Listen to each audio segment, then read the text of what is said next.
Welcome, everyone, to Day 2 of the PCF National Meeting. I'm Nicole Braccio, the Learning Lead for the PCF model, and on behalf of CMS, we thank you so much for joining us this morning.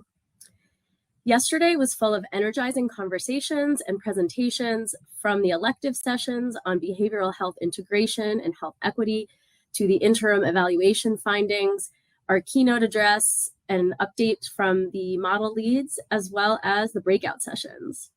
Just a reminder that the slides for each session are located under the Resources tab on the left-hand side of the SpotMe conference site.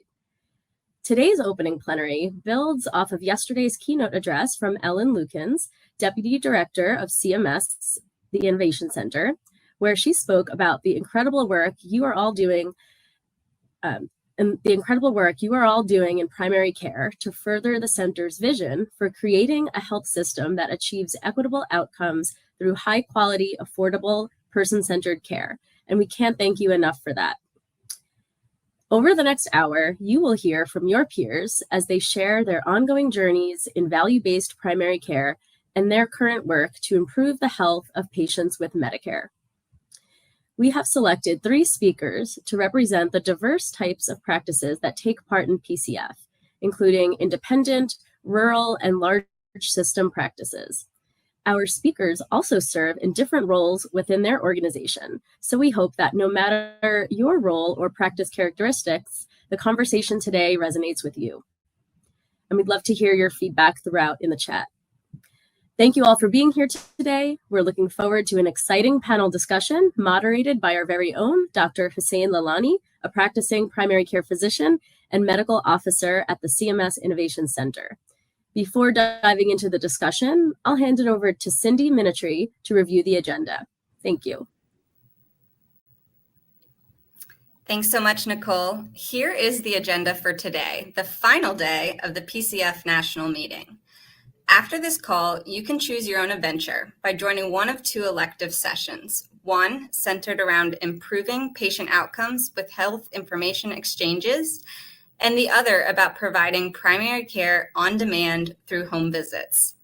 After a short break, you'll have the opportunity to attend your final elective session, choosing between navigating patient transition points effectively or care management transformed, innovative strategies for personalized patient care access. To wrap up our afternoon, you'll have the chance to network with your fellow practices from across the country in a facilitated breakout session about care delivery topics that are top of mind for you. Finally, to close the meeting, we'll end with a brief closing and thank you message from our CMS PCF model co-leads. We have a great day ahead, and we're excited to have you all joining us today.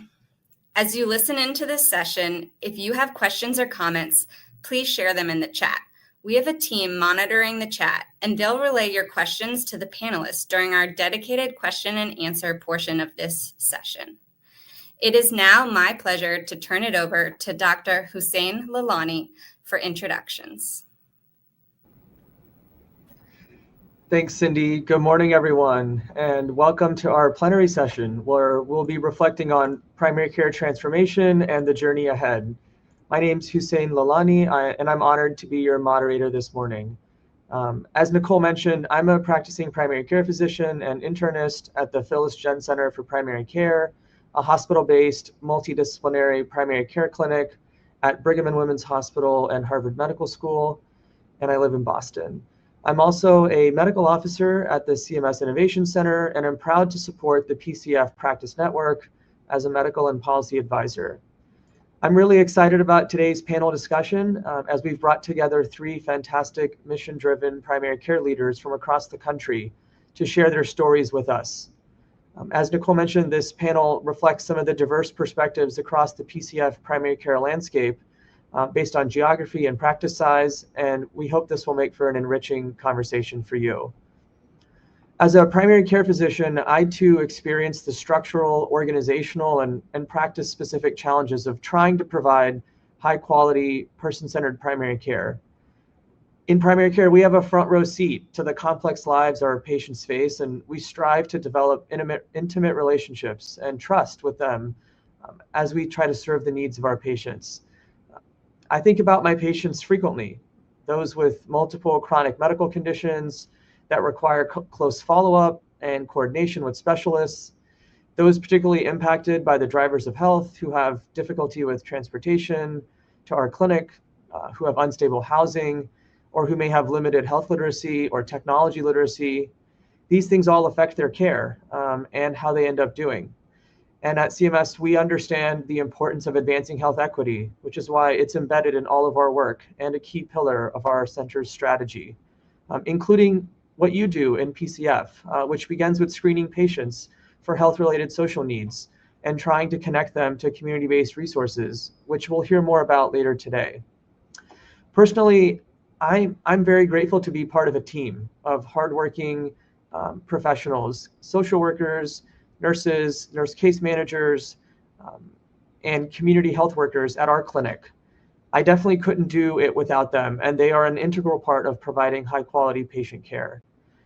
At our clinic, we have the Integrated Care Management Program, in which we develop personalized care plans for patients based on their needs and have frequent direct outreach to patients, which provides them with a direct point of contact to our team when they need help, thereby enhancing communication and improving the care experience. Zooming out, our work in healthcare strives to enhance the healthcare system and improve patient lives, and we know this is not an easy task. We all face challenges, we navigate complexities, and we often do so with limited resources. It's in overcoming these challenges together that we learn and grow stronger together, and we're excited to highlight some of the ways in which that's happening and it being enhanced through the PCF model today. And now it's time to begin our reflection panel and learn from our panelists. For today's panel, we have outlined 3 key objectives. First, we aim to learn. We'll hear from our peers about how they are utilizing the primary care first model to prioritize the unique needs of their patients. This is an opportunity for us to gain insights and potentially apply these strategies to our own practices. Second, we will reflect on the evolution of value-based care, viewing it from perspectives of urban and rural health systems, as well as independent practices. This will allow us to understand the different approaches that these diverse healthcare organizations take as part of their journey to value-based primary care.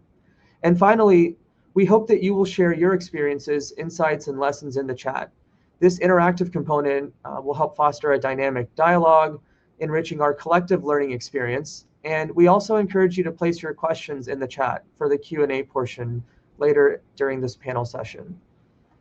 To begin, each of our panelists will share introductory remarks about themselves and a little bit about their practice's journey to value-based care, how they became a PCF practice.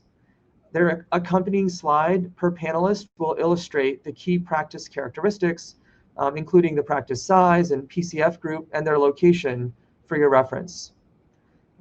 Before we get started, I just want to note that one of our speakers who was originally planning to join us is unable to attend because of an unforeseen circumstance, and we're grateful to Gillian for joining us on short notice. So without further ado, we'll get started with Kristin Repp, Director of Population Health at St. Luke's Physician Group in Missouri, and she'll be followed by Gillian Vanaman, Quality Improvement Program Manager at Holmes Family Medicine, and then Kerry Valley, Practice Manager at Arminder Singh MD in Western Mass. Welcome, Kristin. Thanks so much for having me. It's so fun to see all the different places people are joining us from across the country in the chat, and all the different clinicians and amazing different care providers that we have. So excited to be here today. Thanks for having me. As you said, my name is Kristin Repp. I'm the Director of Population Health here at St. Luke's. We are in the Kansas City metropolitan area, so kind of center of the US, and we span the state line across Kansas and Missouri. We have 10 primary care clinics that are part of PCF, or Primary Care First, and about a little over 100 providers, about 140 clinicians total, including our advanced practice providers and our PharmDs. We have about 200,000 total patients that call our primary care practice their medical home, and so really work to serve them both on the population level and then zooming into the individual patient's needs, as Dr. Hussain was telling us as well. So with that, I think I will kick it over to Gillian to introduce herself. I believe she's next up.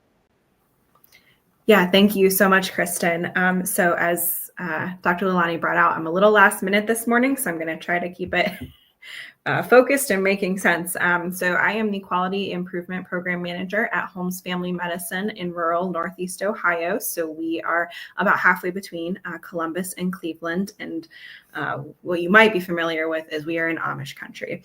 We're a very busy practice. As you can see, we tend to average between 10 and 11,000 active patients with a 2-year look back. So including our OB patients, we have a lot coming in and out for our 6 providers on a regular basis. My background is actually originally in occupational therapy assisting, but unplanned, I moved over to the administrative side, and so I've been with our practice for 6 years. When I came into the practice, we were about halfway through CPC Plus, and honestly struggling with a little bit. Doing our payer programs, we were in an ACO at the time that wasn't going well. We were in the process of withdrawing from it. But when I came in, that was really the first time the practice had a dedicated role for managing our quality and value-based care programs, and we've seen such an importance from that when CPC Plus was coming to an end, we knew we needed to replace it. And so now here we are in primary care first, and also in MSSP in another ACO on an enhanced track. So staying very busy with quality work, and I will turn it over to Kerry Valley. Good morning, everyone. I'm so glad to see so many people from so many different places. I'm Kerry Valley. I am the practice manager for Arminder Singh, MD-PC. We're a small independent practice in Springfield, Massachusetts, which is out in the western area of Massachusetts. We have 1 MD and 1 nurse practitioner, and we have about 2,000 patients that are active year to year. We were initially in the MIPS program, and when PCF came onto our radar, we had been very successful in the MIPS program and moved over to the PCF, entering into PCF as a Group 1 practice, and fortunately we were able to bump up to Group 2 just recently. So that's where we're at. I do a little bit of everything, analyzing data, working with the staff to reach out to the patients who are in need of care to make sure that we don't lose anyone from follow-up. And now I think we'll turn it over to the entire group.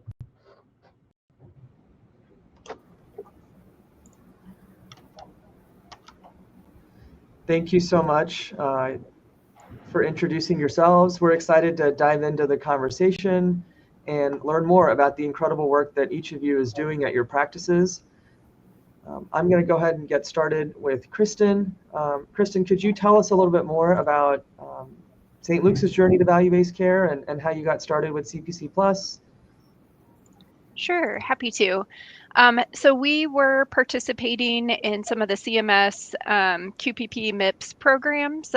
We've been doing that for many, many years. And then we were part of the CPC Plus program. So when CPC Plus was ending, we were looking for, kind of that next step. And so primary care first was the direction we chose. And we actually had a couple of our clinics that were a year ahead of us in that had just recently become a part of our health system. So they were in Group 1, and then our other 8 clinics joined as part of Group 2, and in this being our second year in PCF. So that's a little bit about our journey. We also are participating in other value-based contracts as well on the Medicare Advantage and commercial side as well. And I just, overall, it's really nice when all of these things can align, right? Both the financial ability to provide resources to patients and the clinical care all kind of come together in some of these value-based programs and opportunities. So really appreciate that opportunity. Thanks for mentioning that, Kristin. And I'm hoping that our audience is connecting with many of the journeys shared here today. And I totally agree with you about the importance here of the connection between payment and care delivery. And excited to learn more about what you're doing at St. Luke's to transform primary care delivery. So Could you share a little bit more about what you're learning in your practice through PCF and maybe share a specific example? Sure. You actually said one of the words we talk about all the time about zooming out. So we always think about when we're doing population-based care, like let's zoom way out and look at the entire, for us, 200,000 population that come to primary care. But then how do we zoom back in on that one individual patient to provide whole person care and what that specific individual needs to have, that equitable opportunity to achieve their best health outcomes. And so I think that's what we're always holding in tension, is that zoom way out and then being able to zoom way in. So one just specific example about that on the population level where we're zooming way out is we're calling it campaigns. So doing campaigns to reach patients that need care. And so those are like general health maintenance types of things. One example that I'll use is colon cancer screening. So when we I don't know if we're saying COVID is over or not yet, but we coming out of those, first few years where we were canceling some of those elective type procedures because we were actually holding patients right in those GI labs for a while with that overflow, we really saw that what had happened across our, zooming way out population-based level is that many patients were now overdue for what we know is best evidence-based care. And so how do we catch up, if you will? And so when we saw that on a population level, we started to develop some robust triage tool. How can we utilize our data to find out how many thousands of patients are behind in screening and how can we nudge them to care? So what we really tried to do specifically was to make sure that we get the right message to the right patient. And an example of that would be if somebody's high risk for colon cancer, we want them to go get a colonoscopy versus if somebody is low risk, and I'm oversimplifying a little bit, but maybe Cologuard is a right option for them. And so what we did is we triaged patients in the data. We're able to send out the communication to those patients from a variety of methods that I'll talk about in a second. But what we did is we layered that on to additional pieces. So not only was it a message about, hey, it's time for colon cancer screening, we also provided some educational videos about why that's important, how to specifically do that, what they would expect in that type of procedure or what a Cologuard is. And then we made it, the last step and probably most important, is made it really actionable. So how can we really make it easy for that patient to navigate? If I'm overdue and I know I'm overdue, but what's my next step? And so making it really easy in the electronic medical record to take that next step. And so with that messaging, I would say the other thing we tried to really think about zooming way in is how would this individual person be able to take action? And so thinking about things like what language are they receiving that in? Should they receive it through a portal message versus an email versus should we send a letter to their house versus if none of those were successful, how can we do telephonic outreach to try and reach that patient in that mechanism? So a robust thought process for a problem we saw on the population level, but then try to really personalize it as best we can to each individual person to help them get needed care. Don't know if that makes sense to you all or have any additional questions we can take. That's quite an inspiring story. I'm curious to learn more. Thanks for sharing that, Kristin. I mean, colon cancer screening, we all know it's so important. Colon cancer is like the third leading cause of cancer-related deaths in both men and women.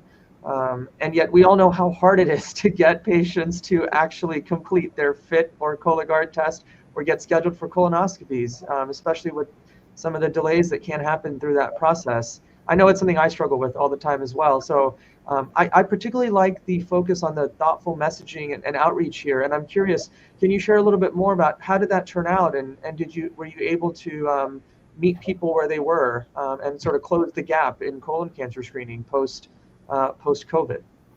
Yeah, thanks for the question. I get really excited about this, and I think I get so excited because, as you know, clinically, it's so important. If we can diagnose a cancer in stage 1 where it's really treatable and have really great outcomes, it's life-changing.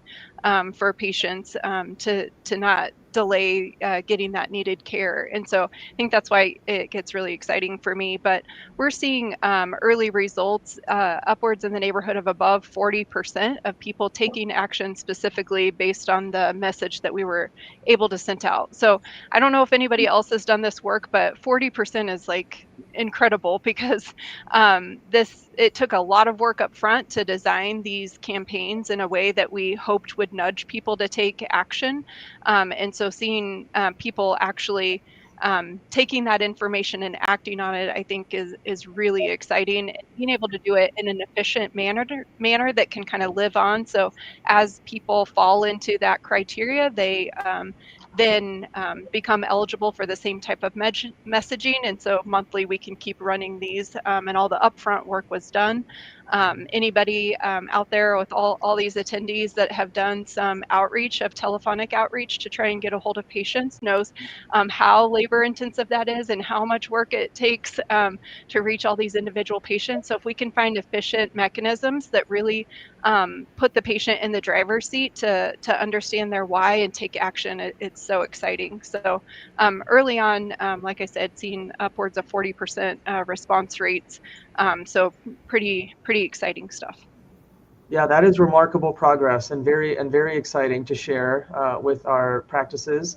And I agree with some of the messages coming through the chat as well, that the importance of tailoring the messaging to the patient to be able to meet them where they are.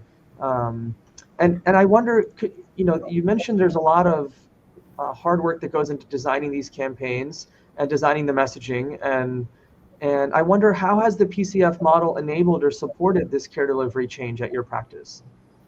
Sure. So we're a fairly large practice site with multiple clinics. So having PCF provide some structural payment where we can have some staff that are dedicated to designing some things that are like this and put that structure into place, I don't believe would be possible without some of those structure payments, right? Because prior to this, we're really interested in taking care of the patient that's right in front of us. And that's really important on that zoom in perspective, but being able to zoom out really isn't possible without some structure and ability to have some people dedicate some time to things like this. But as what we've seen, it really can make all the difference.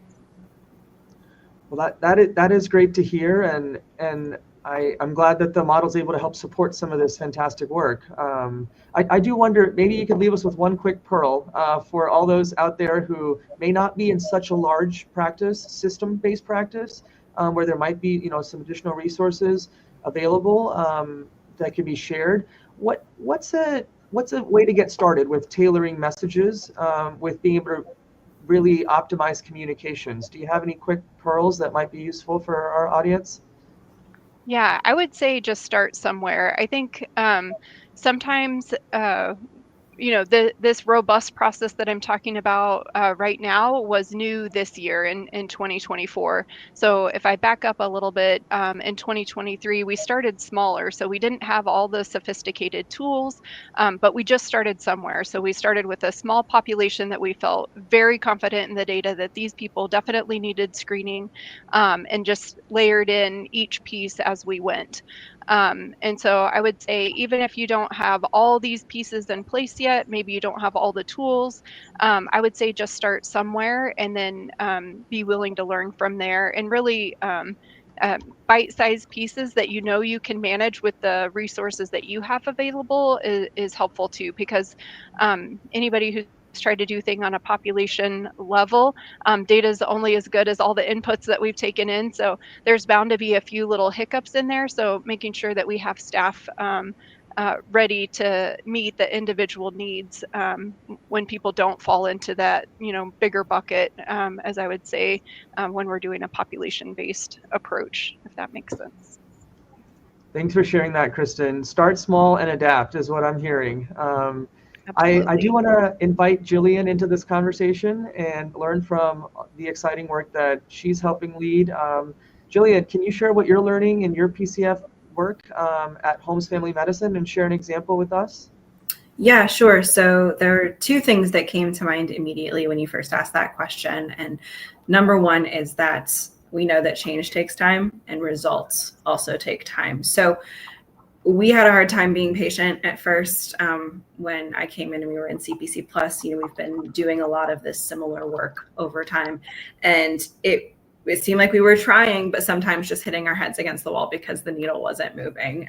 But now, because we are continuing a lot of the same work in PCF, we are finally seeing success. We're seeing improvements, particularly in our AHU metric, which I honestly thought I'd never see the day, but it is happening. So that's been really encouraging, with just continuing on, and again, the same type of work from CPC Plus to PCF and whatever comes next down the road as well, that if we just continue in the things that have been proven to work and that we're figuring out how to hone it for our practice, that we can find success.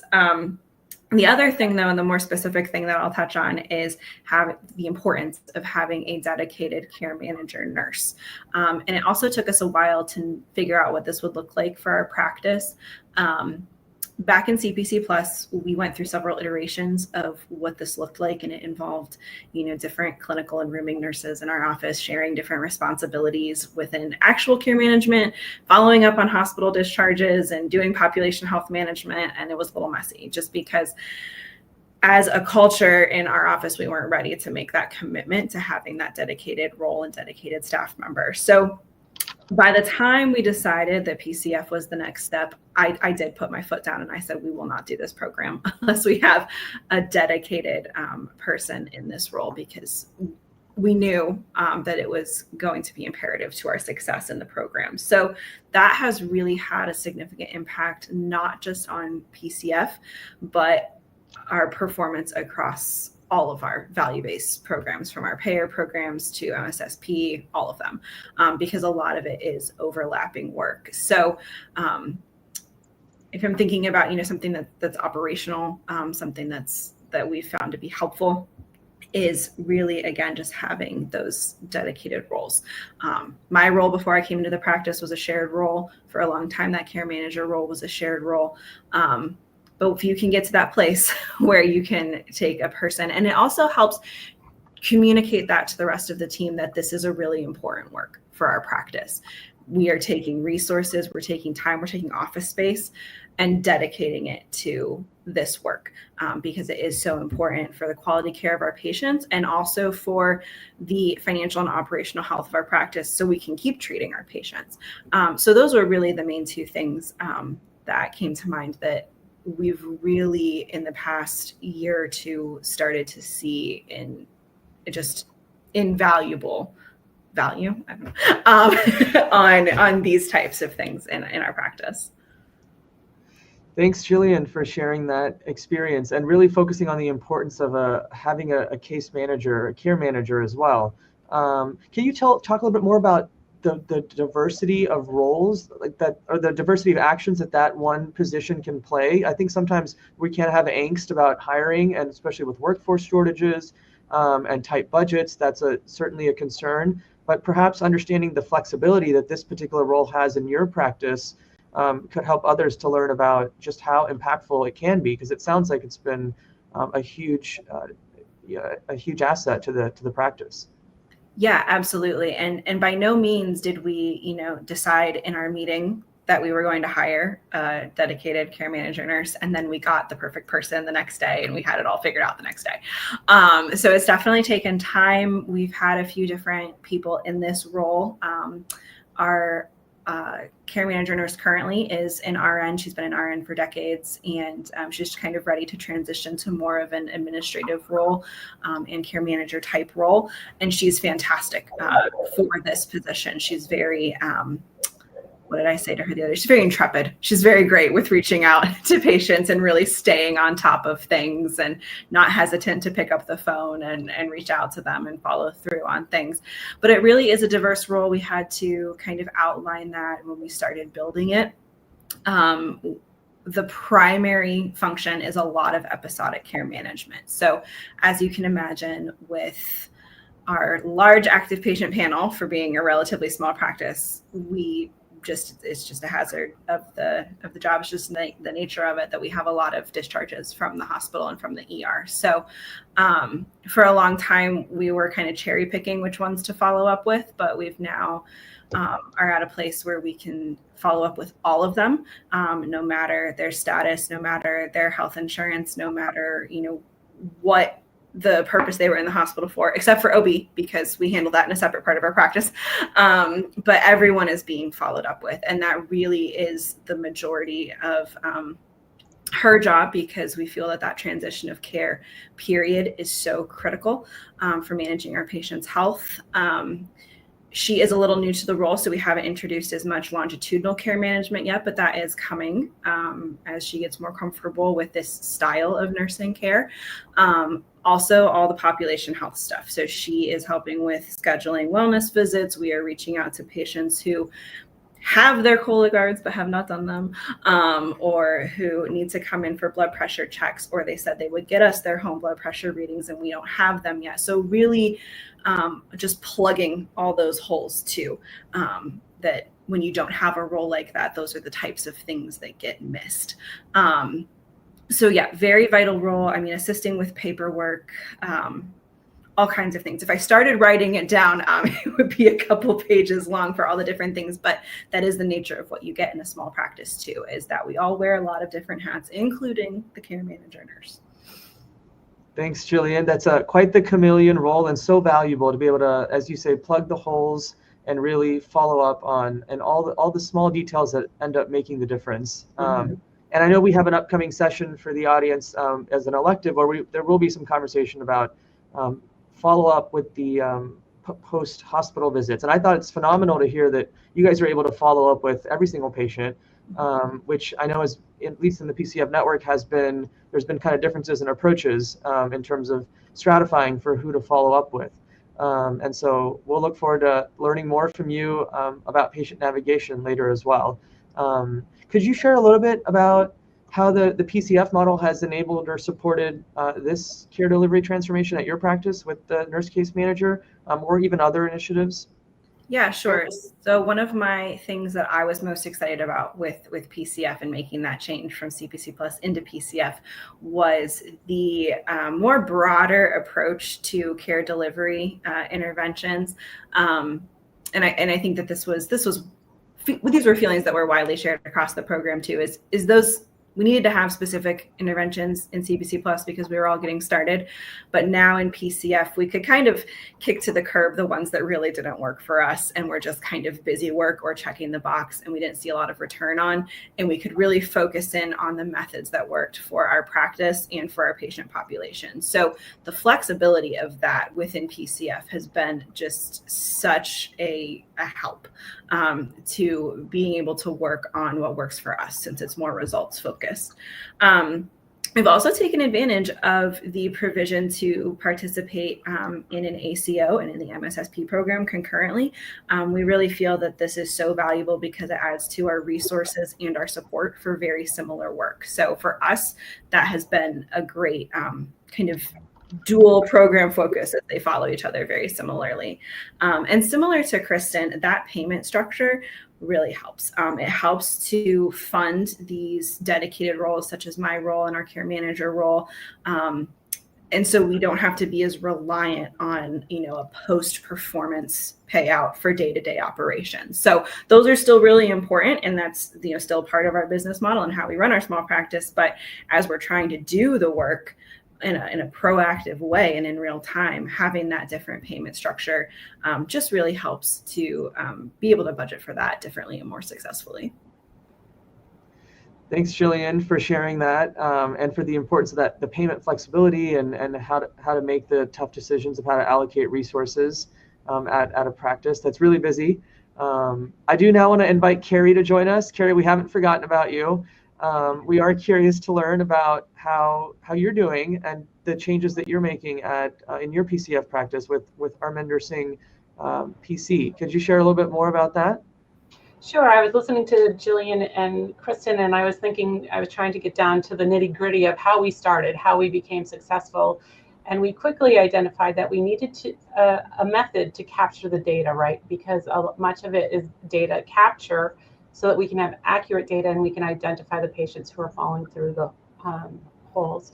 And so we very early on made sure that everyone was getting an annual wellness visit, and that is really where we're capturing our data. So when you come in for an annual wellness visit, you leave with your next annual wellness visit.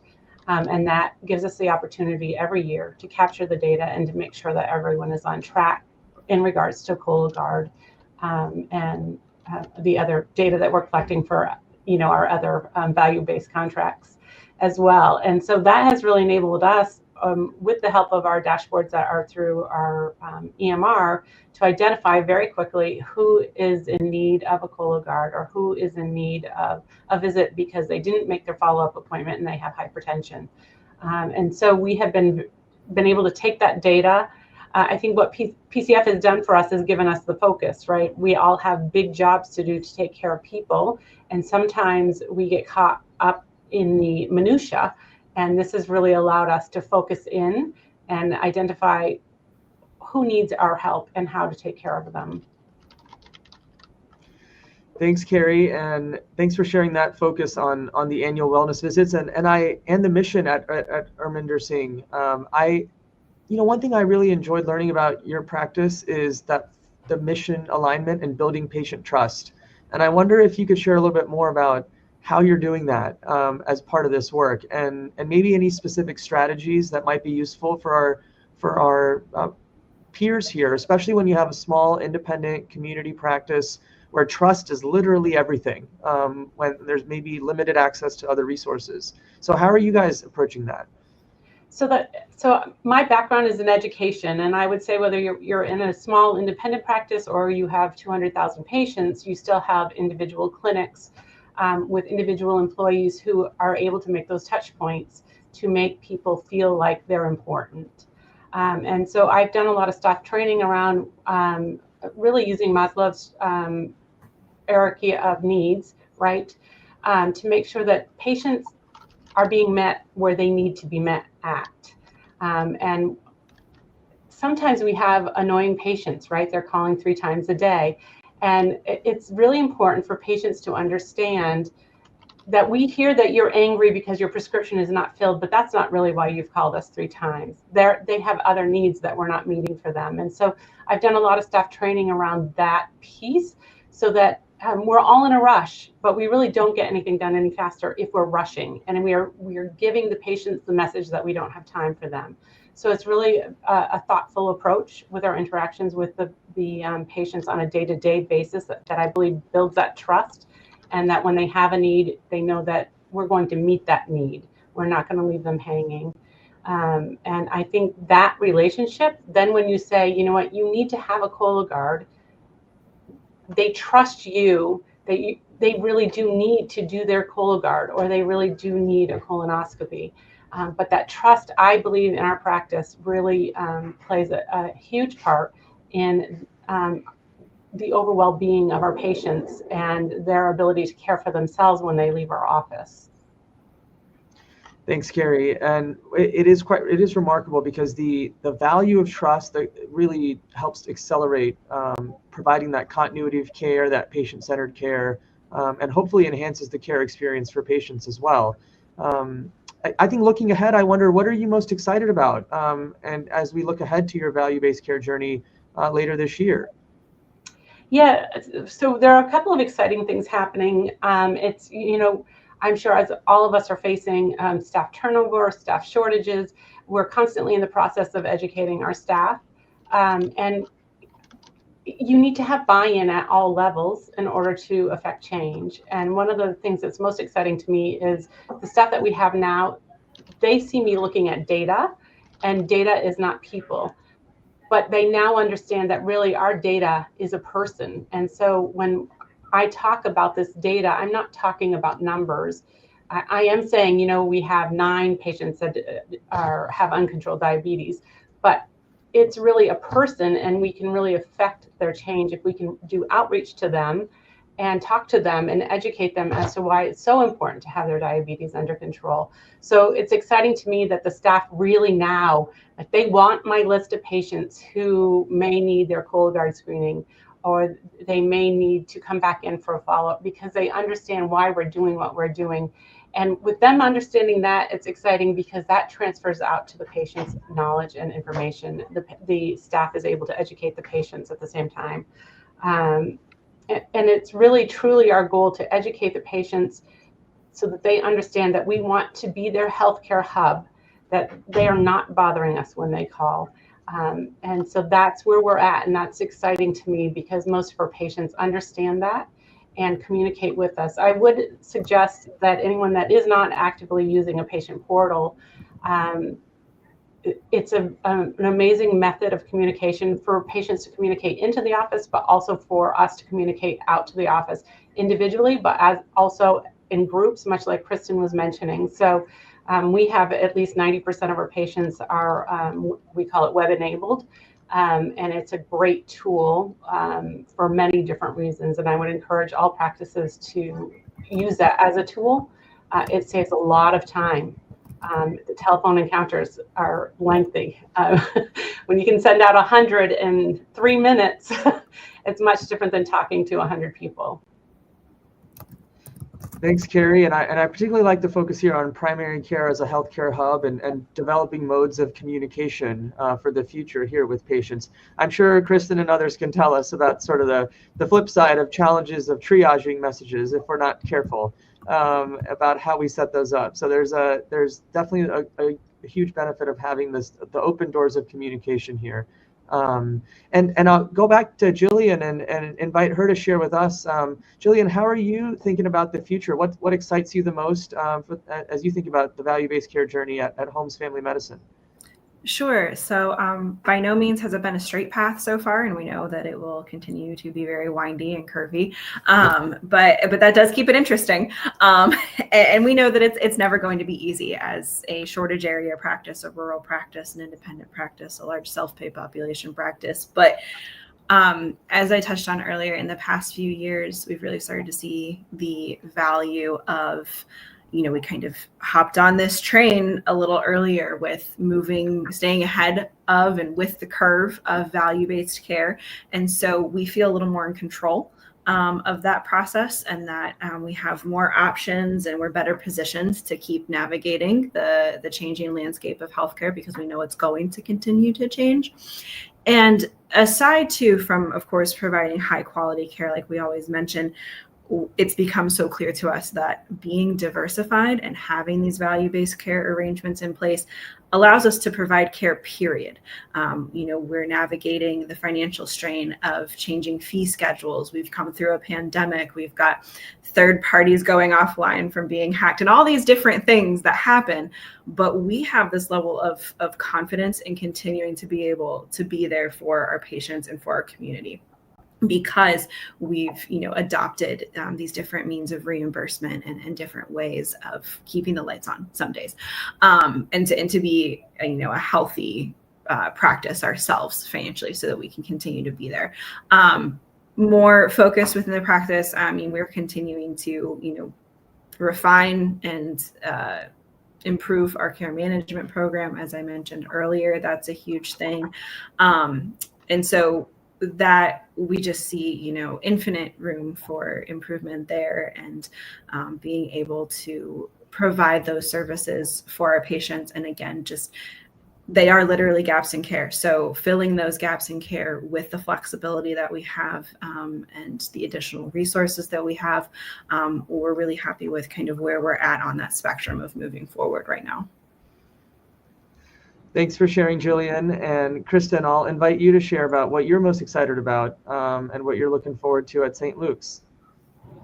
Sure. I think what I'm most excited for is this community conversation that's happening. So inside the four walls, if you will, of our clinic, we've been able to invest in some resources like community health workers that really are able to help patients navigate social care needs or other resources like that on the individual patient when we zoom way in. But zooming out even further, I think what's really exciting is this conversation about equitable care. And in order for us to be successful in making sure that everybody has that equitable access to care. It has to be more than a conversation just inside our own organizations, right?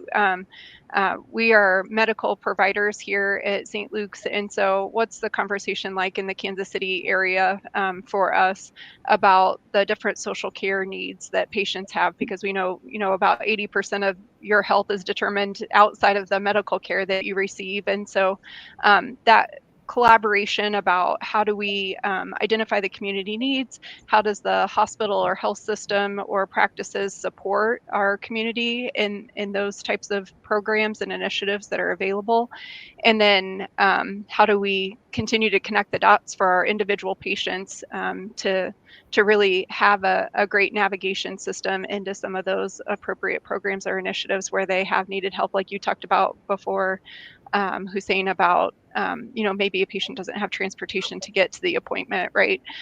So how do we solve that on a community basis? So I think that's what's really exciting, is to zoom out even further and see what we can do as a community, still thinking about our individual patients and how to navigate them. So thanks, Kristin. That is very exciting, and I really like this emphasis on the sort of like collective approach of using the resources of the community, the region, to work together. All of our patients live in a community. They come to us, they interact with us at different points, but to sort of care for different elements of their health need. But they also are active members in certain spaces and places, and I think that's a tremendous opportunity longer term to leverage the resources at the city, state, and regional level to really address those care needs. And we have started to see some sort of interesting work in that space of addressing health-related social needs and connecting to community-based resources in different parts of the country. And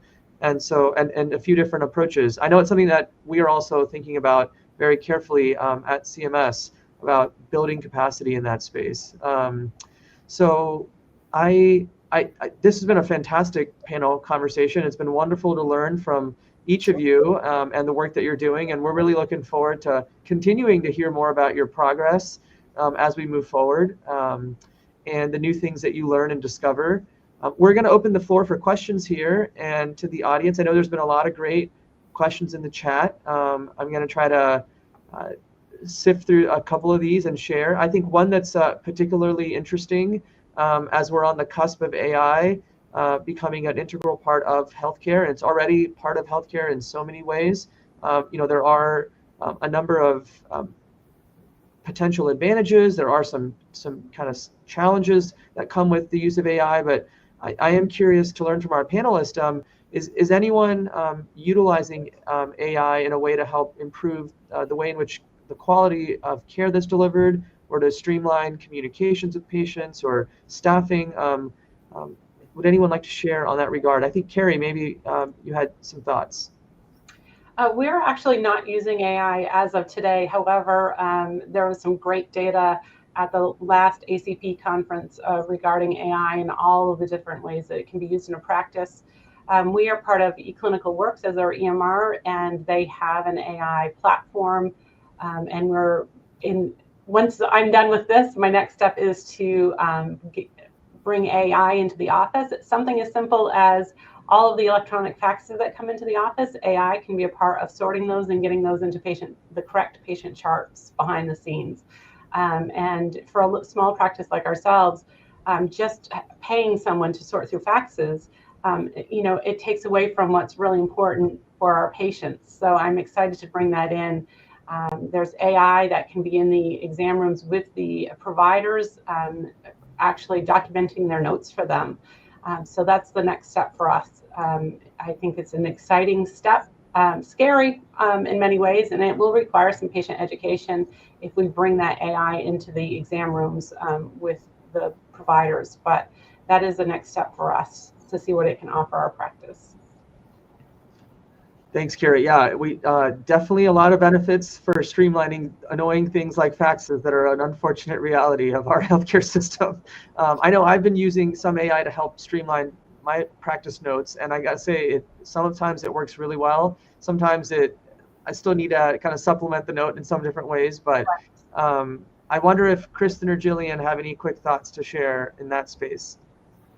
Mine are pretty quick because we're not quite there yet with AI. I'm sure it will come down the pike at some point, but we're not quite there. Yeah, I would agree with everything that Kerry said. We're looking at some of those exact same things. We have some pilots that we're trialing later this year, exactly like you talked about, Kerry. I think for me, everybody's like a little bit nervous about this, right? Because it's new. But I do think overall, what I'm most excited about is the eye contact and the clinician contact that patients will have when some of these administrative types of things have done. And I've been in practice for long enough to remember the days of paper charting before we were electronic. And I feel like when we went to electronic, everybody kind of went behind a computer screen. So maybe this is an opportunity to come back out on the other side of that computer screen again. So excited about what the future holds. Absolutely. I mean, ultimately providing that direct patient care and really delving into and building that trust, delving into what ails our patients is what I think all of us went into this doing, and often the burdens of documentation and paperwork and a whole host of things make it hard to do that. I know I definitely feel that in clinic. I do want to encourage folks to keep asking their questions in the chat if they have anything particular for Kristin, Gillian, and Kerry. One question we got for Kristin was, if you could you share a little bit more about other initiatives you're working on using this population health zoom in, zoom out approach? Are there other things in addition to colon cancer screening that you found to be particularly fruitful in your work? Yep, I'll just laundry list a couple of them. So the same kind of methodology that I talked through kind of in detail with colon cancer screening, also thinking about that.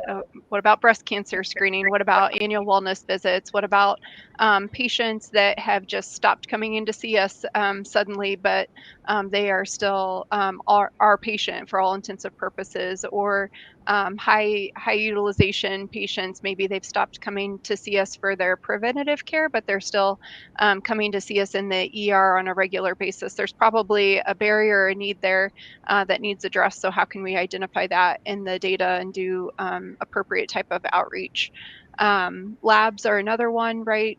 There's definitely just looking to all of our evidence-based practice guidelines that tell us what's the appropriate care for all those health maintenance things that help us all achieve those, best health outcomes, and then where do we see patients not meeting those? So those are just a few of the examples. And then on the zoom in side, I talked super briefly, and Gillian and Kerry gave great examples of this in their practices as well. But how do we utilize those RN care coordinators to really navigate care for patients that are really have to coordinate a lot of different providers or a lot of different care, lots of complex conditions. So how do we get those referrals in so that we can manage those patients, and then look in the data to see maybe who needs that level of support, either that RN care coordinator or a pharmacist or some social navigation. So both that zoom out and zoom in is how we kind of think through that. I hope that answers the question. Yeah, I think there are so many benefits to being able to utilize this interdisciplinary team and using data to then guide your resources to be able to address the needs of patients. We did have another question for you, Kristin. One about how did you make colon cancer campaign actionable for the patients? Maybe there's something specific about. It sounds to me like it was around building trust, but I'm curious how you guys did that. Sure. I think, everything always comes back to relationships. So I think, on the zoom in approach, you have to have relationships with patients before they trust these messages that are going to come out to them in a bulk, right? And that's why we have to make sure the data is correct. So somebody doesn't get, for example, a message about breast cancer screening that has had a double mastectomy, right? That would be not building trust. So I think the other thing about, making it actionable, what I was talking about in that respect was really giving the patient a way to navigate and take that next step. So if colon cancer screening is a low risk patient and Cologuard is the right option for them and the data, and can we message them so they know that is the right option for them and their providers behind that decision? provide them, those educational tools like I talked about, like a quick video about what that is, and then bulk order that so the Cologuard actually arrives at the house after that point. So I don't have to do a separate action to take the action after that. Or in other instances, maybe it's ambiguous whether or not that's the right test for them. So making it super easy to, with one click, get to a portal message where that message is kind of keyed up, and I can message my provider, hey, I got your message about this, and I am interested in getting my colon cancer screening. What do you think the best option is for me? So that it's quick and easy to take that next step, or like scheduling an annual wellness visit, for example. How can we make it easy inside that message with one click to get to a self-scheduling page that like keys up all the information, the right visit type? It's going to be past your due date for Medicare, and you're eligible for that. All of those things in place, so I don't have to work so hard to navigate the healthcare system, and I can just get to the right place at the right time to choose my appointment. So that's kind of what I meant by actionable, if that helps. Thanks, Kristin. I think we have time for one last question here as we wrap up, and I want to make sure we hear from Kerry and Gillian about how they are engaging community-based resources. I know this is a common question that comes up, particularly for smaller independent practices and some of the challenges that can be associated with connecting to resources. And I'm curious to learn from you both. How are you approaching that as part of connecting patients after you do your screenings, and what lessons might you be able to share in that space?